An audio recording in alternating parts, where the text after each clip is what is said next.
সাহসে উপযুক্ত মূর্খ মিলল না। ওই যখন পণ্ডিত একজন লোক যে ডালে বসে রয়েছে সে ডালে কাটছে, মনে হয় এর পৃথিবীতে কোনো মূর্খ নেই। চলুন পণ্ডিত তাহলে আর তার কাছে যাই, তাকে গিয়ে জিজ্ঞাসা করি কি বা তার কাম, কোথায় তার ভাব।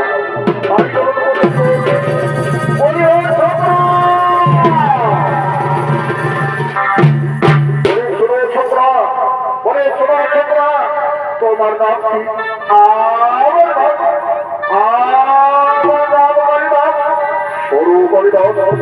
তোমাকে আমরা নিয়ে যাবো বিক্রম মাজিদ রাজার কন্যা বিদ্যাপতির সংঘর্ষ ভাই।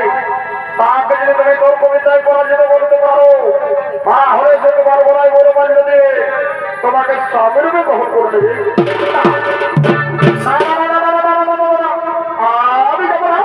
আমি তর্ক বিদ্যা করতে পারবো না। শোনো কালিদাস, তোমার চিন্তার নেই কোনো কারণ। সে যদি নিজেকে শুরু করে তাহলে তুমি কি উত্তর দেবে? কেমন তাহলে আমি যাবো, তাহলে কোনো নেই বলতো সকলে মিলে রাজত্ব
আমি খবর থেকে এসে পৌঁছে গেছি। আমি আর কাল বেরোবো না। লোকটা এখানে বাধা করে দিল। এই রে, আমি তো আগে বলেছি ওর কাছে তো দেখছি না কেমন চক চক চক চক করছে। এই নিজের গাছে মাটি করে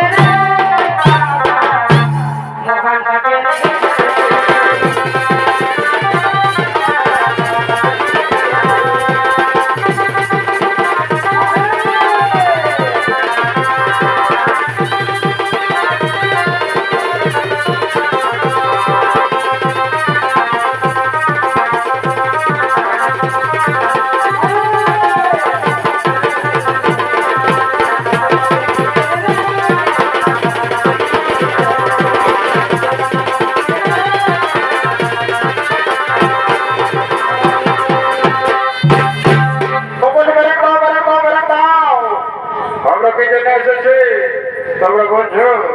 তোমরা দেখো বলছো তোমরা যাবার তো এবার তো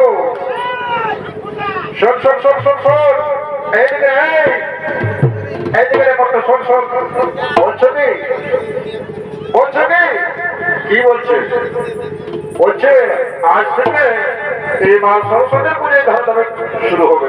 তাই নাকি? হবে তুমি যাইবার তো বলে ঠাকুরটা কাজটা বলেছিল বাবু আসবে। হ্যাঁ বলেছি বলেছি। যা যা যা যা দেরি করিস না, দেরি করে না ঘরে কন্ট্যাক্ট করলে এরকম হবে বুঝতে পারছি তো। হ্যাঁ হ্যাঁ ঠাকুরটা ডেকে নিয়ে আসবি না। ঠিক আছে ঠিক আছে। আমি একটু ঠিক আছে যা যা দেরি করিস না। যাচ্ছি যাচ্ছি। ওরে ঠাকুর বসো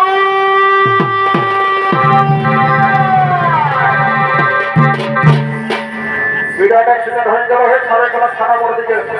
ঠাকুরের সবল সেটা কি হলে এই আগুন লাগবে আমাকে। ছি ছি ছি ছি। বলি হ্যাঁ বলি হ্যাঁ এই লোকটা দিন কেনা বোঝান রাত কেনা বসে হে এত বড় যখন দহের মতো বাচ্চা গেল তখন তোলা ঠিক 5 টাকার মতো ঘোষণা ঘোষণা চললো। আর এখন যখন কোন দিকে হলে দিনের মতো বেলা আসলো তখন আছে সারা ঠাকুরের রাটায় ভেঙে দিল। তবে শোন হাতের বাবুরা, আমি যখন এসে পৌঁছেছি তখন আর দেরি করবো নাই, তখন আর ল্যান করবো নাই। চলো চলো সবাই মায়ের চলো বসো। আচ্ছা